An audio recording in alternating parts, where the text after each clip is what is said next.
एक समझदार व्यक्ति और एक मूर्ख व्यक्ति में सबसे बड़ा अंतर कौन सा है? जम के बोलो जरा जल्दी से। समझदार व्यक्ति और मूर्ख व्यक्ति में सबसे बड़ा अंतर कौन सा है?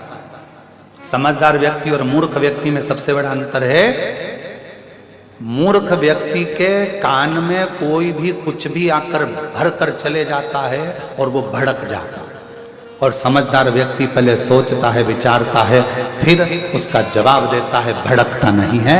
ये समझदार और मूर्ख व्यक्ति के अंदर अंतर है। अब उसमें संसार के लोग, आप लोग, हम, आप कौन हैं, ये आपके और हमारे ऊपर निर्भर करता है। किसी ने कुछ कहा, आप भड़क गए। किसी ने कुछ बोला, आपको आग लग गई। किसी ने कुछ कहा, आपने तुरंत क्रोध कर दिया। किसी ने कुछ बोला, आपने अपशब्द कह दिया। ये मूर्खता है, ये मूर्ख व्यक्ति की निशानी। और समझदार व्यक्ति की निशानी, अगर किसी ने कुछ कहा है तो पहले उस पर विचार किया जाए, समझा जाए। 2 दिन, 5 दिन, 7 दिन, 3 दिन, 4 दिन, 1 दिन उस पर विचार करो, थोड़ा समझो।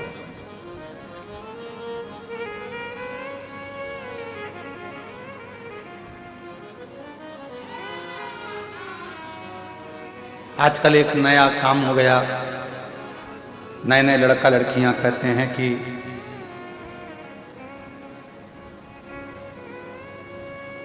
गलत भोजन में, नॉनवेज में दिक्कत क्या है। मैं उन बेटा बेटियों से कहूंगा, कभी एक बार शिव महापुराण में नहीं पढ़ सकते तो एक बार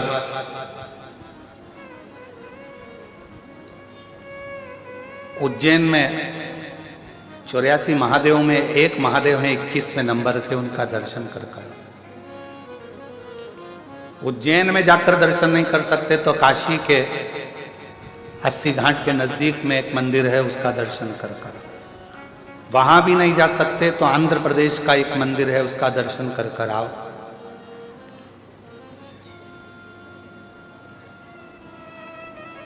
जिस मंदिर का नाम कुकरेश्वर महादेव। क्या नाम है भगवान का? कुकरेश्वर महादेव।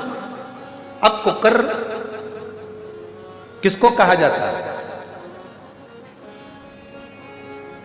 भगवान शिव का एक नाम कुकरेश्वर महादेव पड़ा, कुकर किसको कहा जाता है? कुक्कुट किसको कहते हैं? कुक्कुटेश्वर महादेव उनका नाम पड़ा तो कुक्कुट किसको कहते हैं?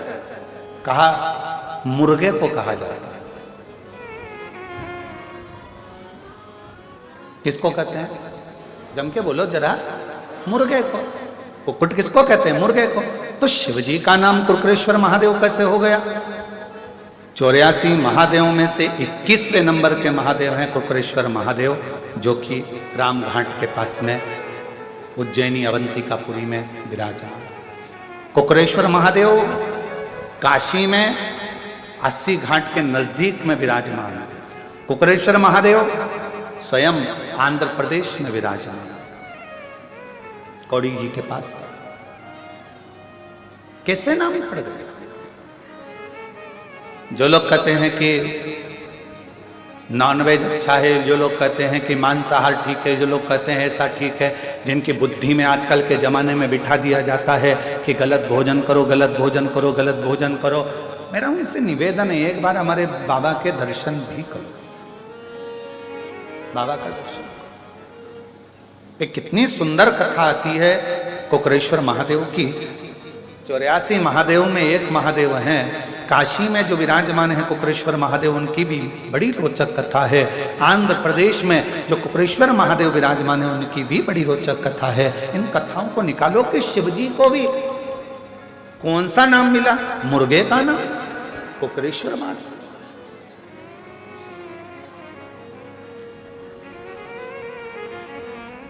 कोई उनको कुकटेश्वर महादेव कहता है, कोई उनको कुकरेश्वर महादेव कहता है। ऐसा नाम क्यों रखा? कहा एक कौशिक नाम के राजा हुए, बड़े विद्वान थे, बहुत, और वो भगवान के मंदिर, देवालय, शिवालय तो जाते नहीं थे। बस अपनी मस्ती में रहना, अपनी प्रजा को कोई तकलीफ ना हो, अपनी प्रजा को कोई कष्ट ना हो, उसका ध्यान रखते थे और अपने काम में लगे रहते।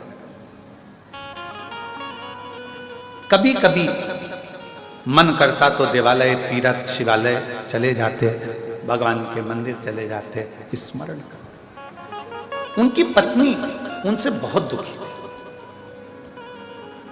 कौशिक राजा की जो धर्म पत्नी थी वो बड़ी दुखी थी। क्यों?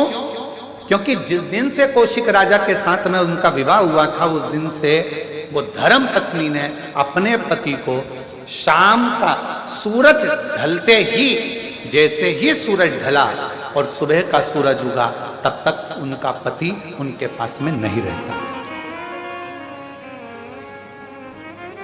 पूरी रात जिस दिन से शादी कर कर आई थी, उस दिन से पति का दर्शन रात्रि के समय होता नहीं, केवल दिन में पति का दर्शन करती। सुबह से लेकर सुबह का सूर्य उगेगा, उससे लेकर रात्रि का, शाम का सूर्य अस्त होगा, तब तक पति का दर्शन होता था, पर रात्रि के समय पर पति का दर्शन नहीं होता था। कौशिक राजा कहां चले जाता था मालूम नहीं पड़ता था। पत्नी बड़ी दुखी थी। शादी को मेरे इतने साल हो गए, शादी हुए 25-30 साल हो गए, पर पति रात को कहां जाता है पता नहीं पड़ता, कहां गायब हो जाता है मालूम नहीं पड़ता। बड़ी दुखी थी, आंख में आंसू भर गए। इतने साल निकल गए और मेरा पति आखिर रात्रि को जाता कहां? अब चिंता तो व्यापक। और शंभो शरण पड़ी, मांगू घड़ी रे दुख काटो,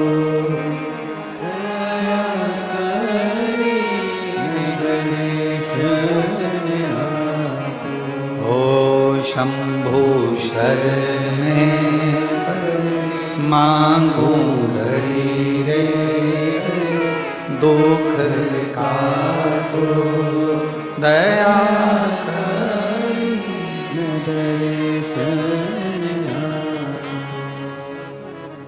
अब पत्नी के मन में ये प्रश्न करते करते करते करते शादी के 35 साल निकल गए, पर पति रात को कहां जाता है, कहां पहुंच जाता है, कहां गायब हो जाता है मालूम नहीं। समय निकल आज 35 साल के बाद पत्नी का हृदय भीतर से रोया और आज मरने की प्लानिंग कर ली कि अब मुझे रहना नहीं है इस पति के साथ,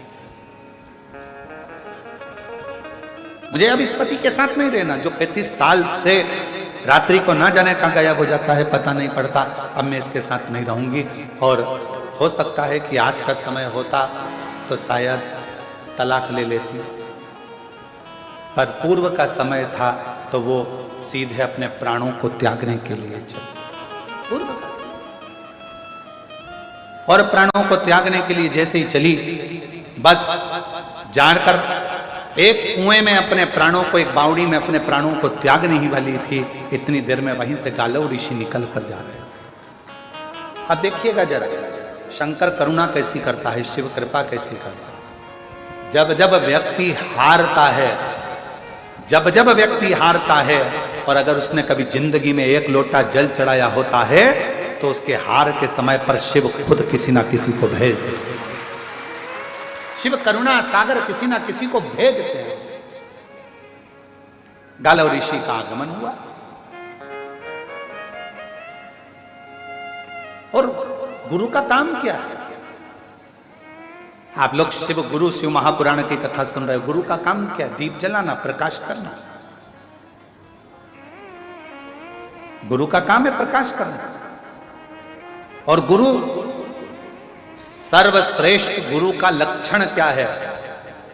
सर्वश्रेष्ठ गुरु वही होता है, एक राजा के महल में भी दीप लगाए तो एक गरीब की झोपड़ी में भी दीप लगाए तो समझना कि गुरु है। राजा के महल में भी जो दीपक से प्रकाश करता है और गरीब के झोपड़े में भी दीपक से प्रकाश करता है, वो गुरु होता है। पैसे वाला आया, दरवाजा खोल दिया। धनपति आया, दरवाजा खोल दिया। सत्तापति आया, दरवाजा खोल दिया। मालूम पड़ा कि वैभवपति से, धनपति और सत्तापति से तो मिलने की तमन्ना होती है, और कोई गरीब बड़ा साधारण सा आ गया तो ठोकर मार कर चल दिए, धक्का देकर चल दिए, वो श्रेष्ठता नहीं, वो श्रेष्ठता नहीं।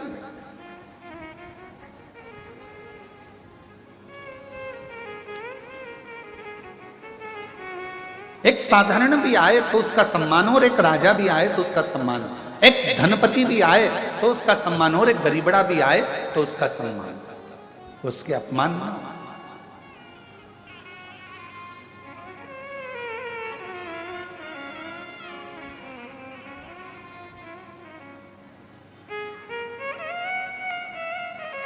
एक नम्रता के साथ में एक गुरु का सर्वश्रेष्ठ कर्तव्य, गुरु का सर्वश्रेष्ठ लक्षण ही यही है कि राजा के महल में भी दीपक से प्रकाश कर रहा है तो गरीब के घर में भी दीपक से प्रकाश करे, दोनों का। क्योंकि दिया जो होता है वो ये नहीं देखता है कि राजा का महल है कि गरीब का झोपड़ा है, दीपक तो प्रकाश करना जानता है। उसी तरह गुरु होता है, वो सर्व जगत में प्रकाश करना जानता है। वो ये नहीं कि मैं इसको ज्ञान नहीं दूंगा, ये ऐसा है वो वैसा है। शिव महापुराण की कथा कथी है, जिनको किसी ने नहीं अपनाया, जिन भूत प्रेत चुड़ैल भूतनी डाकनी पिशाचनी, जिनको दुनिया के लोगों ने धुतकारा, जिनको दुनिया के लोगों ने, कोई अपने घर की शादी में भूत को नहीं बुलाता, प्रेत को नहीं बुलाता। लोग अपने घर की शादी में देवी देवता नोचते, जगत जननी दुर्गा भवानी की पूजन करो, माता पूजन है। लोग पत्रिका में लिखाते हैं, शादी की पत्रिका छपती है तो उसमें लिखते हैं माता पूजन,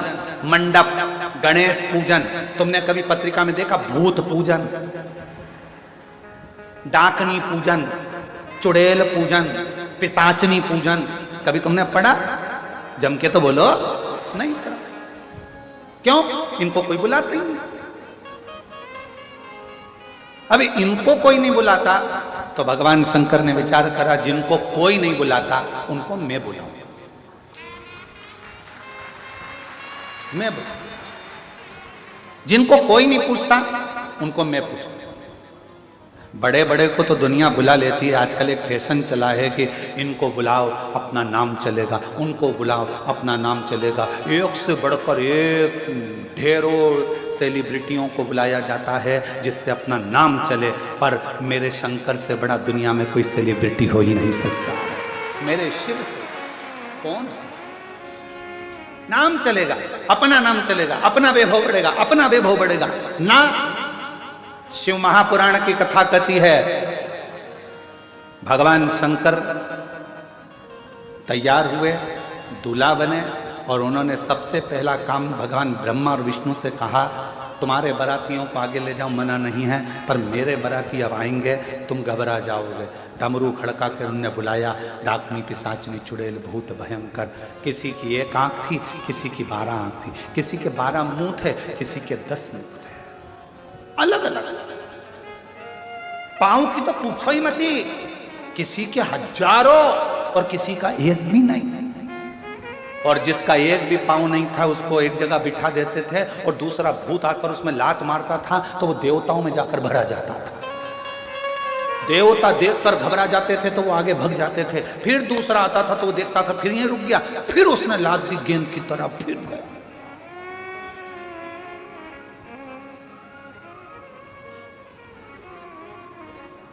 एक जगह पर भगवान शंकर का नंदी पहुंच गया और वो जो बिना पांव वाला भूत था वो बैठा था।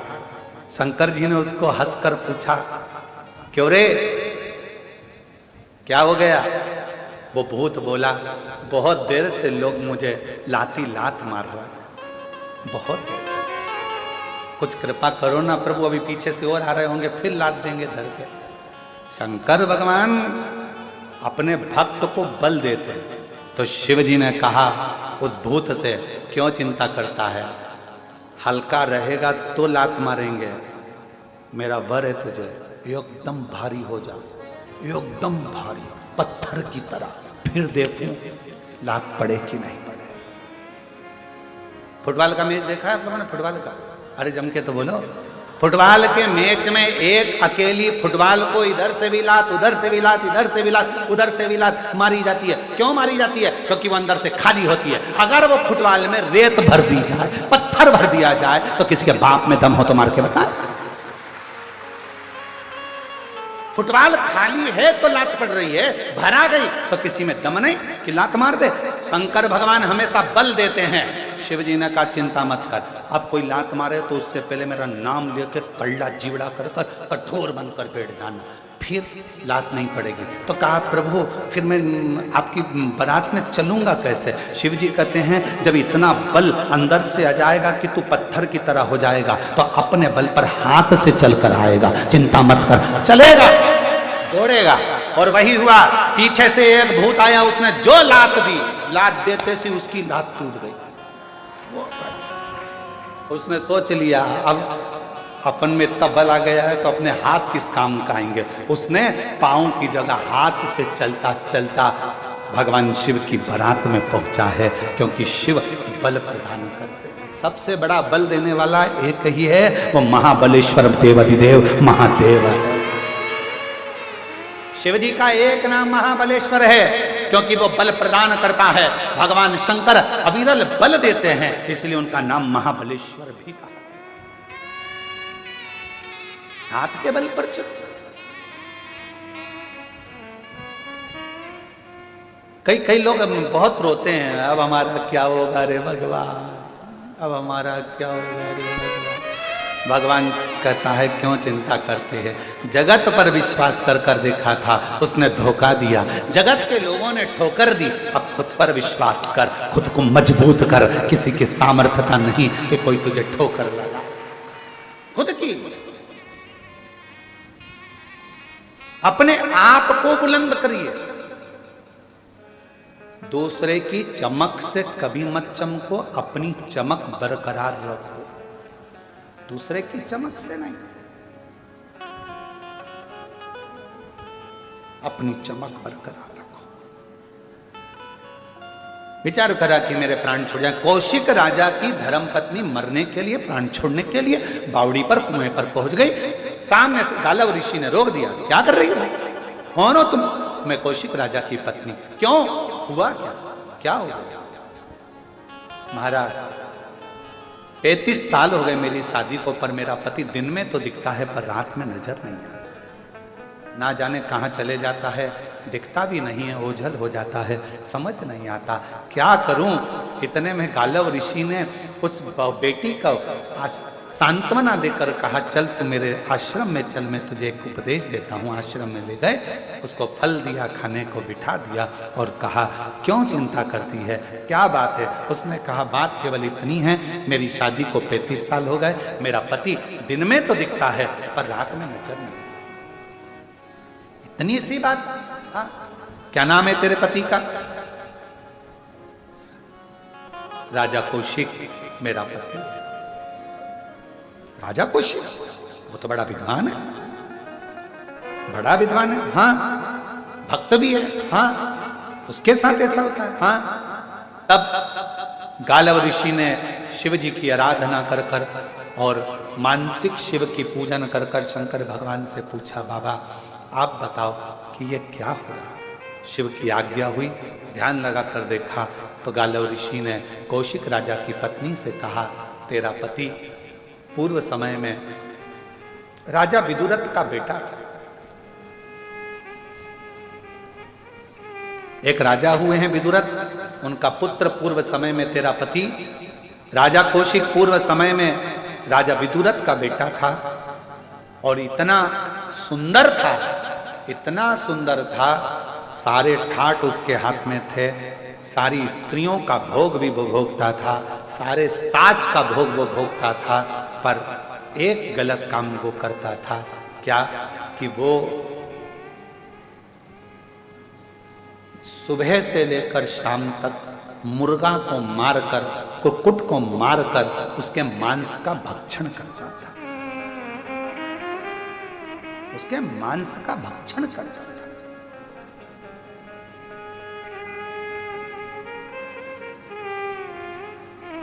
सारे कुक्कुट मारे जाने लगे।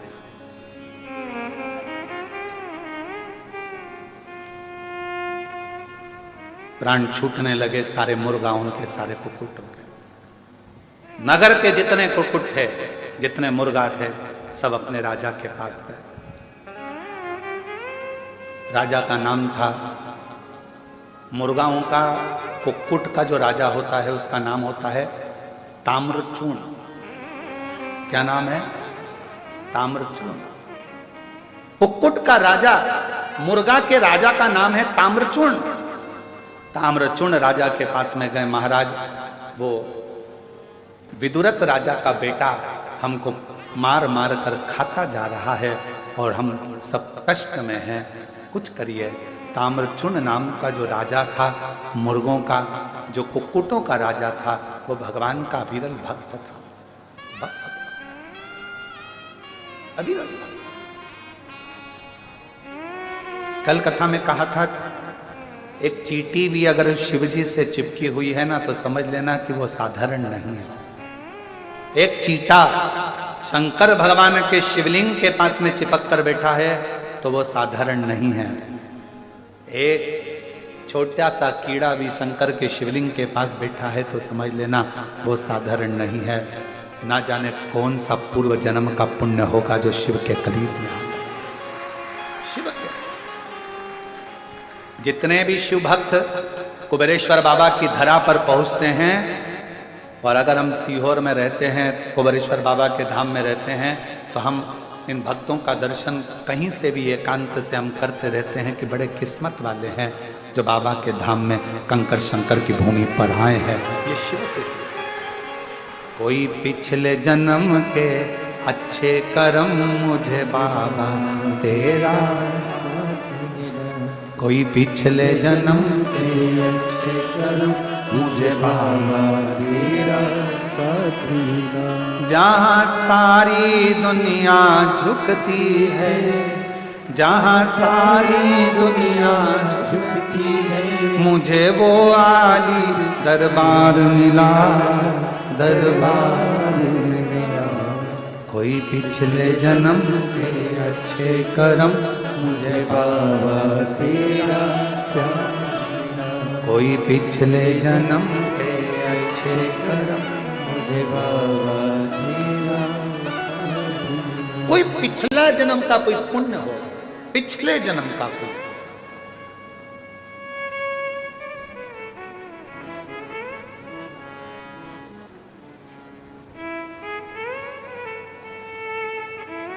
और पिछले जन्म का कोई पुण्य होगा जो आप शंकर जी के इस कुबेरेश्वर धाम में आकर बैठे।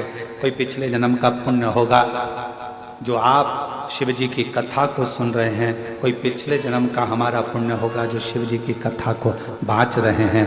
कोई पिछले जन्म का पुण्य होगा जो बाबा की इस पवित्र धरा का लाभ ले रहे हैं। ये पूर्व का सुख, आज का नहीं।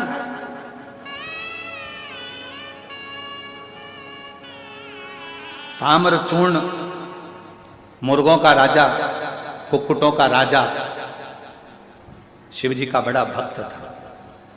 कहा मुर्गा भी क्या शंकर का भक्त होता है? क्या मुर्गा भी शिव का भक्त? आंध्र प्रदेश के कुकुरेश्वर मंदिर में जाकर पूछना तो वहां बताया जाएगा कि गयासुर यज्ञ पूर्ण करे, उसके लिए भगवान शंकर मुर्गे का रूप रखकर कूक भर देते हैं तो भगवान शंकर महाकुकरेश्वर महादेव के रूप में पूजा। कभी जाकर देखिए। कई लोग तो काशी में भी रहते हैं, तो काशी में भी भगवान शंकर के जो अविरल मंदिर हैं, बहुत सारे, बहुत मंदिर हैं काशी में छोटे छोटे, जिनका स्मरण लिंग पुराण में आता है, स्कंद पुराण में आता है, और सुंदर कथाओं का लाभ। आप जो कथा सुन रहे हैं ये कथा भी स्कंद पुराण के काशी खंड के 53वें नंबर के अध्याय की है। और यही कथा अवंतिका खंड स्कंद पुराण में भी वर्णन करी गई। यही कथा। आप लाखों की संख्या में आए हो भगवान शिव की अविरल भक्ति को श्रवण करने के लिए। बस लोग कहते हैं सीहोर वाले महाराज जी ना जाने कहां से कथा बाजते हैं, ना जाने कहां से कथा बोलते हैं। तो सबसे निवेदन है, हम केवल शिव महापुराण ही नहीं, सारी पुराणों का सार लेकर जहां जहां से शिव को लिया जा सकता है, जहां जहां से मेरे ओघड़दानी से कुछ सीखा जा सकता हो, जहां से मेरे शंकर भगवान करुणा कर सकते हैं, वहां वहां से शिव की पवित्र कथा का लाभ आप तक पहुंचाने का प्रयास किया जाता है।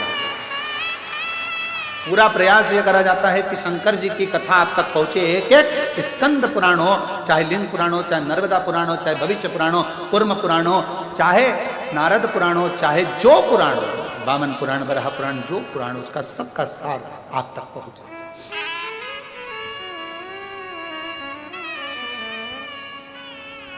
तो कहा ताम्रचूर्ण राजा, कुक्कुटों का राजा, मुर्गाओं का राजा, भगवान का उपासक था, और उस राजा के पास सूचना पहुंच गई कि ये विदुरथ नाम के राजा का बेटा तो हमको मार मार कर खाए जा rहा है और बहुत कष्ट दे रहा है, कुछ कृपा करिए, कुछ दया करिए,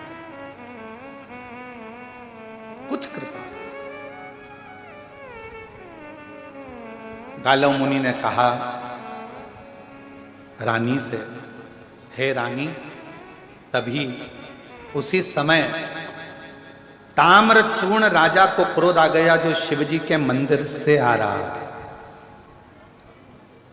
जो शंकर की आराधना में डूबा रहता है, शिव की उपासना में डूबा रहता है, भगवान शंकर की आराधना में जो डूबा रहता है, धीरे धीरे धीरे धीरे शिव का अंश का भाव, उसमें एक अंश मात्र का शिव करुणा का भाव आने लगता है और उसकी वाणी भी सिद्ध हो जाती है।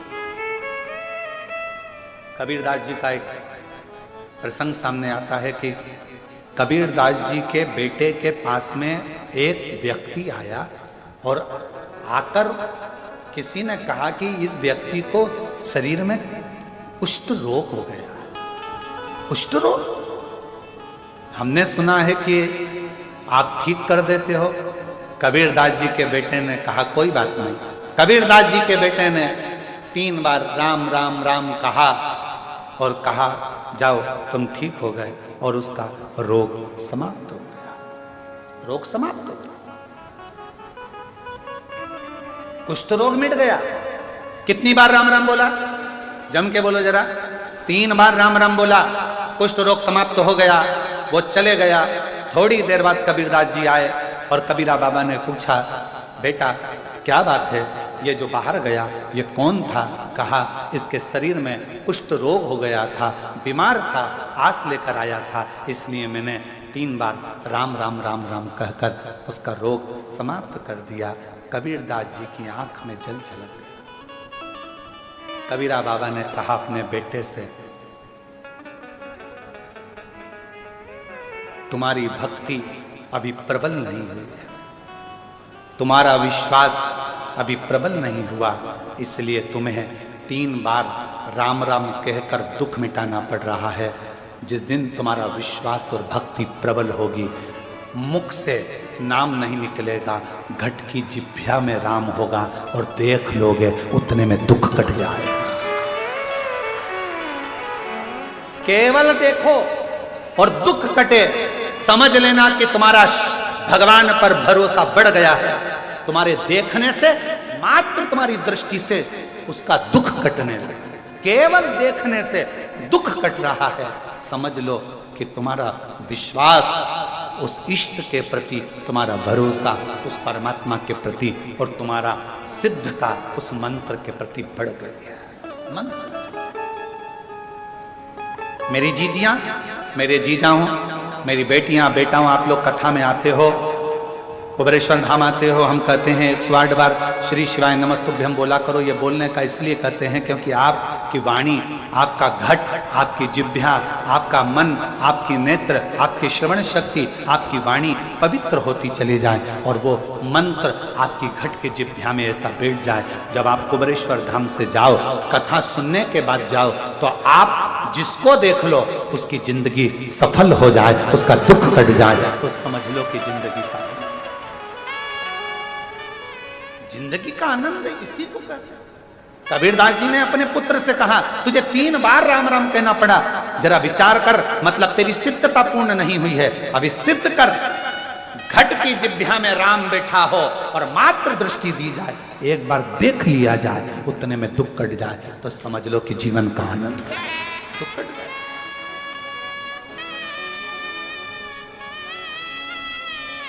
और मेरे भोले तेरा सहारा है, मेरे भोले तेरा सहारा है, मेरी नैया का तू किनारा है, मेरी नैया का तू किनारा है। मेरे बाबा तुझे पुकारा है, मेरे बाबा तुझे पुकारा है, मेरी नैया का तू किनारा, मेरी नैया का तू किनारा। कोई शिव का भक्त, कबीरदास जी का पद याद रखना कि कबीरदास जी ने अपने बेटे से कहा था कि भगवान की ऐसी सिद्धता प्राप्त कर, ऐसा मंत्र जाप कर, ऐसा स्मरण कर कि बोलना भी नहीं पड़े और सामने देखा और उसको रोग मुक्त हो जाए, तकलीफ मिट जाए, कष्ट मिट जाए, मात्र देखने से।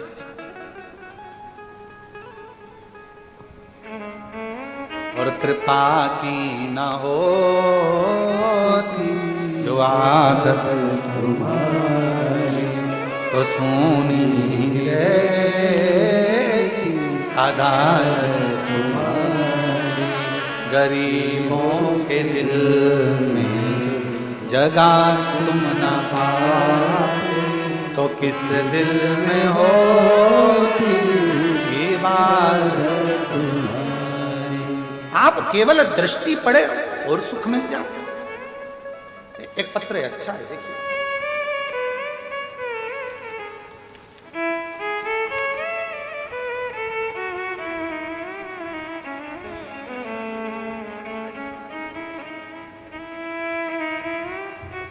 मैं सीहोर की बेटी हूं, आरती नामदेव वर्मा। कहीं बैठी हैं आप ही हैं? इंदौर नाका बजरंग कॉलोनी की रहने वाली। मेरी शादी को कई साल हो गए थे, संतान का सुख नहीं था, सब तरह का इलाज करवाया पर औलाद नहीं। गुरुजी जगह जगह डॉक्टरों को दिखाया, इलाज भी जगह जगह डॉक्टरों को दिखाया, इलाज भी करवाया, पर कोई आराम नहीं। फिर मुझे मेरी बहनों को और मम्मी ने आपकी कथा के बारे में बताया। फिर मैंने टीवी पर कथा सुनना प्रारंभ करी। बड़े प्रसन्न भी हुए कि हमारे सीहोर के हैं आप, और कथा का भाव रहा। गुरुदेव आंकड़े की जड़ का प्रयोग किया, और प्रयोग करने के बाद भी जब कोई रिजल्ट सामने नहीं आया, तब मेरी माँ ने कहा तू एक बार सीहोर आ। यहीं इंदौर नाके से गुरुजी रोज कुबेरेश्वर धाम के सामने से निकलते हैं, यहाँ से आते हैं, यहाँ से जाते हैं। एक बार खड़ी होकर हर हर महादेव चिल्लाना तो ध्यान तो जाएगा, निगाह तो पड़ेगी। तब मैं आई, बाबा के धाम पूजन भी करी कंकर शंकर की, आप मिले नहीं। फिर सफेद आंकड़े की जड़ फिर बांधी, बाहर खड़े होकर आप निकलकर गाड़ी से जा रहे थे, मैं चिल्लाकर बोली तो आपकी दृष्टि पड़ी।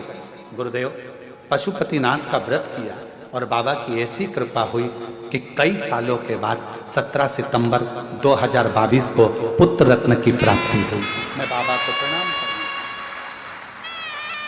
कबीरा का वो शब्द स्मरण रखिएगा, आपके लिए आप भी अगर शिव नाम को जप रहे हो, भगवान की विरल भक्ति कर रहे हो, एक लोटा जल चढ़ा रहे हो, शिव का भजन कर रहे हो, वहां से निकल कर भी जा रहे हो, तो ना जाने कितने जीवों का कल्याण करते जाओ। एक पत्र और अच्छा देखिए।